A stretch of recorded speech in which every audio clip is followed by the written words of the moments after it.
alaikum. Today our topic is about legal right and its kind. It is the second presentation regarding legal right, but today we are not going to talk about the theories of legal rights and its definitions, but still there is one slide that I have made up for the ये वो slide है जिससे आप अपनी जरा memory refresh कर लेंगे कि what is legal right. The standard of permitted action with in a certain sphere permitted by law. तो ये बात हो रही है कि आपके वो एक्शन जिनको लॉ परमिट करता है वो स्टैंडर्डाइज्ड एक्शंस हैं जिनको लॉ परमिट करता है होने के लिए. Legal right is an interest recognised and protected by the law. जो लॉ यानी कि जो स्टेट जो है वो अपने राइट जिन इंटरेस्ट को रिकग्नाइज करती है उनको प्रोटेक्ट करती है उनको लीगल राइट कहते हैं. In short legal rights are legally protected interest. अब देखें ना, ये जो पहली डेफिनेशन है ये सॉल्वेंट की है जो हमने पहले पढ़ी है, और लीगल प्रोटेक्टेड इंटरेस्ट की जब बात आती है तो वही जेरिंग की जो है वो डेफिनेशन है. If any person violate the legal right it would be legal wrong. we have already discussed about it, and for such legal wrong there is legal remedy. If somebody who has infringed my right, I have a remedy against that. और इसी बात को हम discuss करते हैं rights and duties में. Right in rem and right in personam. Former is the right available against the whole world, जिसको jus rem भी कहते हैं, जिसको एक्सियो इन रेम भी कहते हैं. जबकि दूसरा है क्राइम. ये क्राइम देख रहे हैं, हमने सिविल लॉ और क्रिमिनल लॉ की डेफिनेशन में हमने ये पढ़ा था कि क्रिमिनल लॉ वो लॉ है जो कि अगेंस्ट द होल वर्ल्ड होता है. अब जब क्राइम है उससे लोगों में हरासमेंट पैदा हो रही है, उनमें खौफो हरास पैदा हो रहा है, तो ये पूरी दुनिया के अगेंस्ट है ये वाला राइट. जो पर्सनल राइट होता है ये सिर्फ एक शख्स के अपने कॉन्ट्रेक्चुअल ऑब्लिगेशन से होता है, यानी कि अगर मेरा किसी के साथ कोई कॉन्ट्रैक्ट है, अगर उस कॉन्ट्रैक्ट की खिलाफ वर्जी होती है तो उससे मेरा राइट, सिर्फ मेरा पर्सनल राइट जो है ना, मेरा ज़ाती राइट, वो इन्फ्रिंज हो रहा है. यहाँ पे ये बात है. इसको हम रियल राइट और पर्सनल राइट भी कहते हैं. Personal and property right for personal right is in respect of person of owner of the right, like right to safety. मेरा राइट ऑफ विल, मेरे ये राइट है कि मैं अपनी विल लिख सकता हूँ, मैं सेफ रहूँ, मुझे कोई मेरी मर्ज़ी के बगैर टच नहीं कर सकता, मुझ पर हमला नहीं कर सकता. प्रॉपर्टी राइट जो होता है ना वो इन रिस्पेक्ट ऑफ प्रॉपर्टी होता है या स्टेट होता है जिसका वो आप मालक होते हैं, जिसको ना प्रोप्राइटरशिप जिसको हम कहते हैं. तो ये है प्रोप्राइटरी राइट, ये प्रॉपर्टी के से रिलेटेड होता है. Positive and negative rights. Positive rights have corresponding positive duty. Positive right, therefore, the right when some positive act is required to be done by the person who has got the corresponding duty. Thus, the person on whom such duty lies must do some positive act. यानी कि आप ये समझें कि अगर if I have lent some money to somebody else and that person who has money in his pocket, I have the positive right that this other person should give the money to me. मेरा right है कि वो बंदा मुझे पैसे दे, क्योंकि उसने मुझसे उधार लिया था. अब जब वो मुझे पैसे दे रहा है तो वो एक एक्ट कर रहा है, वो एक पॉजिटिव एक्ट कर रहा है, और ये मेरा पॉजिटिव राइट है कि वो मेरे पैसे मुझे वापस करे. लेकिन जब वो पैसे मेरी जेब में आते हैं तो फिर मेरा एक राइट है सारी दुनिया के खिलाफ, जो कि एक नेगेटिव राइट है, वो ये कि मुझसे मेरी मर्जी के बगैर पैसे स्नैच ना किए जाए. तो ये है पॉजिटिव और negative right. Next one, principal and accessory rights. The principal right is a basic or main right vested in persona under the law. They are vital and important rights. While accessory right is incidental or consequential, they are not essential but are apparent to the more basic general right. For example, mortgage. अब देखें, ये आपको मैं example बताता हूँ, आपको ये सारा क्लियर हो जाएगा. एक शख्स ने आपके पैसे देने हैं और उसने उस चीज़ के बदले में अपने प्रॉपर्टी के डॉक्यूमेंट्स आपके पास रखवा दिए, अपनी प्रॉपर्टी की पोजीशन आपको ट्रांसफ़र कर दी. कोई काम फर्ज के उसने अपनी जो लैंड है वो आपको ट्रांसफ़र कर दी है एज अ सिक्योरिटी. अब जो आपका प्रिंसिपल राइट है ना वो है उससे पैसे लेना. कौन से पैसे लेना? जिसकी वजह से आपने जो है वो ज़मीन उससे ली है, यानी कि आपके पैसे जो है जो उसने आपके देने हैं वो है प्रिंसिपल राइट आपका. लेकिन साथ ही जो उसने सिक्योरिटी के तौर पे अपनी ज़मीन आपके हवाले कर दी है, वो उस प्रिंसिपल की वजह से एक एक्सेसरी राइट आपका आ गया, जो कि आपके प्रिंसिपल राइट को ज़्यादा स्ट्रेंथ कर रहा है. देखें ना, अगर आप उसे पैसे ना दिए तो आपने आप उसकी ज़मीन को जो है वो उस पर कब्ज़ा कर सकते हैं परमानेंटली। ये एक्सेसरी राइट है, आपको एक्सेस हुई है प्रिंसिपल राइट से। ठीक है, मैं दोबारा एक्सप्लेन कर देता हूँ कि अगर आपने कोई ज़मीन किसी दूसरे को देनी, आपने जो है वो अगर वो पैसे किसी बंदे को दिए और उसके अगेंस्ट एक बंदे ने आपको, यानी उसके अगेंस्ट उस बंदे ने आपको ज़मीन दे दी, अब आपका प्रिंसिपल राइट क्या है? वो जो डेट है जो आपने उसको दी है। लेकिन एक्सेसरी राइट भी आपकी उसमें बन गया क्या, कि जो उसने ज़मीन आपको ट्रांसफ़र की है, कि अगर आपको वो डेट नहीं देता तो आप उसकी ज़मीन पे कब्जा कर सकते, इसलिए से मॉर्टगेज की एग्जांपल रखी हुई है। Perfect and imperfect rights. Perfect right corresponds with perfect duty. Perfect rights are recognized and also enforced by law, and an action can be taken against the wrongdoer by filing a suit in the court of law for the breach of it. While imperfect rights corresponds with imperfect duty, which which are not recognized by law and hence cannot be enforced by law, claims barred by any defect.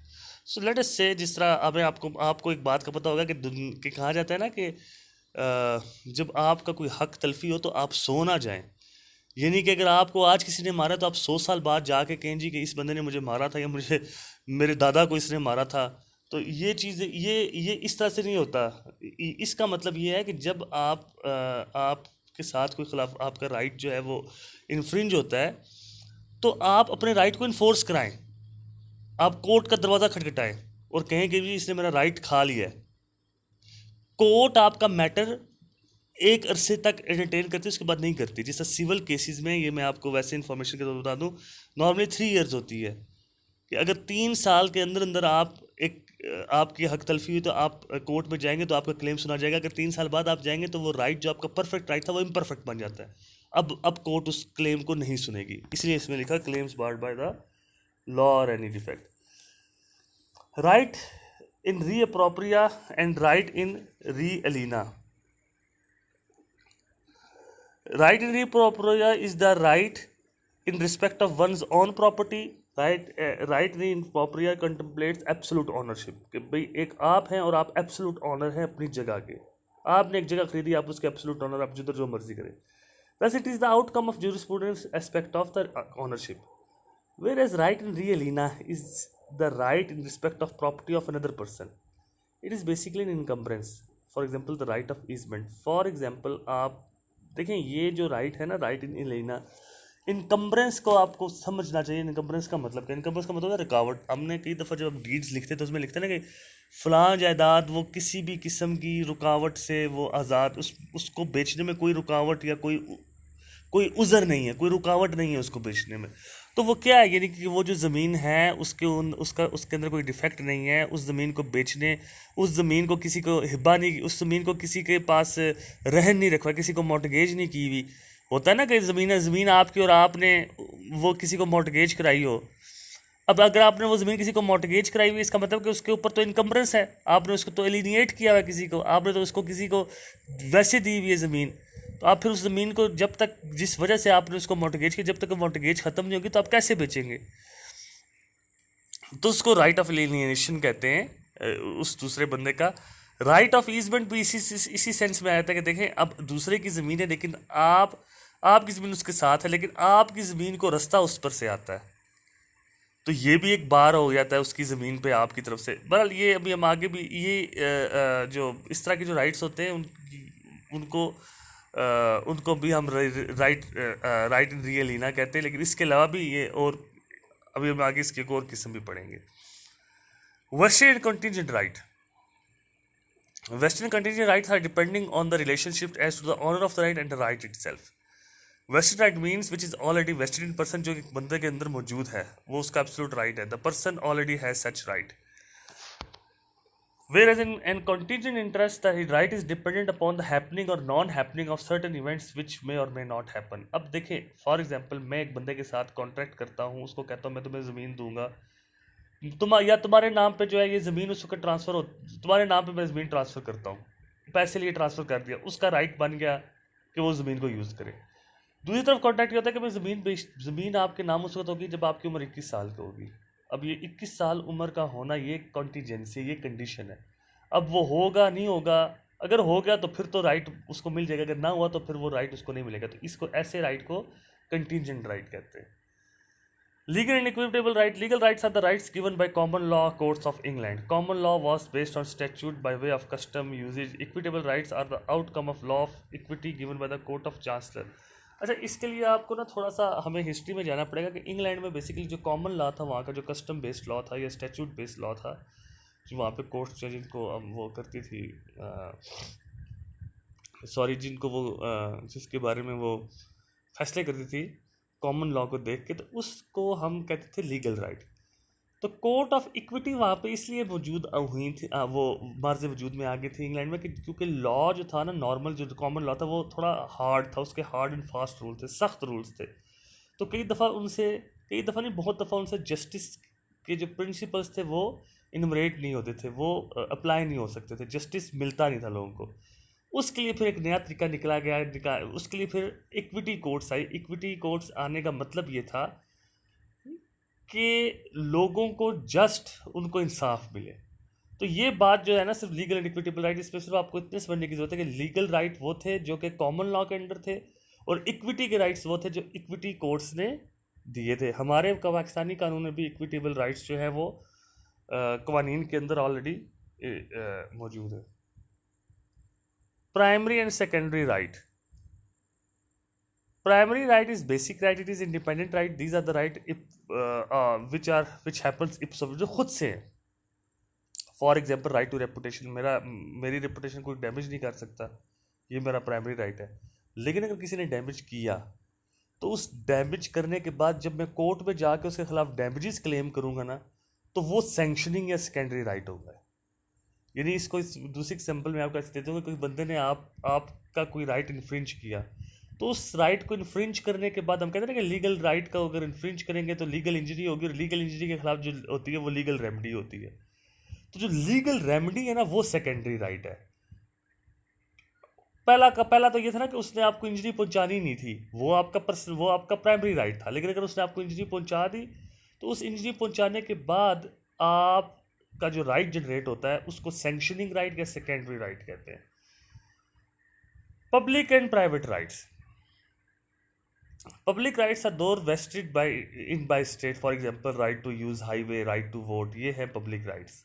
A private right is one which is exercised by individual to protect his own benefit. For example, holding of an office, if has some office, और वो office जो है उस किसी वजह से वो उस ऑफिस में नहीं रहता, वो डिस्क्वालीफाई हो जाता, तो ये उसका प्राइवेट राइट था अपना। लेकिन उसका एक हाईवे को यूज़ करना या उसका वोट डालना, ये पब्लिक राइट है। Servant and dominant right. अब ये देखें, वो जो री प्रोप्रिया और री लीना वाला राइट है ना, ये उससे मिलता जुलता है। ये बात आपने समझना है, उसी तरह ध्यान में रखें कि ये कैसे है। Former is subject to an encumbrance, hence liabilities attach there with dominant, while dominant rights are those for which liability is imposed. Right of way for someone else's property is dominant for the one to whose advantage such right is used, and servient for the one who is liable to give such way. अब देखें, अब किसी की ज़मीन है, उसकी मलकियत है, मेरी ज़मीन मेरी मलकियत है। लेकिन अगर आप ये सपोज करें कि मेरी ज़मीन को रास्ता उसकी ज़मीन से आता है, तो मेरा जो राइट है ना, वो है डोमिनेंट राइट, कि मुझे उसने राइट देना है आने का इधर। उसका होगा मेरे नज़दीक सर्विएंट राइट, कि उसको मुझे रास्ता देना पड़ रहा है, क्योंकि आप किसी का रास्ता नहीं रोक सकते, ये लॉ है। तो ये है सर्विएंट एंड डोमिनेंट राइट।